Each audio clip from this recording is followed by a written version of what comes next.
what I did for my spring break. So after the meeting 2 weeks ago, my family and I flew to Washington, D.C. Amid the visits to our national monuments and the Smithsonian, I set up meetings with the offices of Representative Delbene and Senator Murray to discuss Woodinville's desire to rail bank the East Rail Corridor. My first meeting was with Representative Delbene's Chief of Staff, Legislative Assistant, myself, and former Mayor James Evans. Since he was on council when the trestle conversation began in 2013, I felt that his perspective would add historical context to the 10 years long process that the city has undertaken. The final hurdle of the Surface Transportation Board is a huge step towards the trestle reconstruction and future East Rail Corridor. I reiterated Woodinville's gratitude for the guidance that Representative Delbene's office has provided, and because I never miss an opportunity to champion Woodinville, we discussed the myriad of fine wineries concentrated in our beautiful city. Next up was my meeting with Senator Murray's office.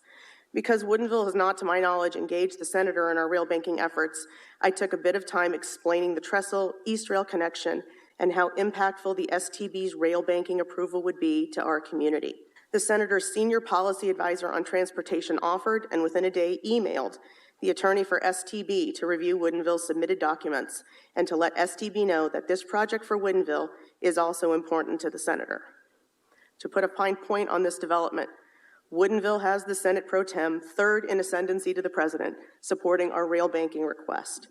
If we have any additional materials to submit, now is the time, since the proverbial pump has been primed. It was my deep honor to advocate on Woodinville's behalf with our powerful all-female delegation, especially since March is officially Women's History Month. Having my soon-to-be 18-year-old son present for these meetings drove home the importance of civic engagement and that service to community and country can take many forms. It was a really wonderful trip. It was running the gamut of temperatures. One day it was 80, the next day it was 30 and snow. So if you think our weather here is crazy, try living in a swamp. And that's all I've got tonight. Thank you. Councilmember Taylor. I cannot top Councilmember Best-Campbell's trip to D.C., so I will keep it at that. Thank you. And thank you, Councilmember Best-Campbell.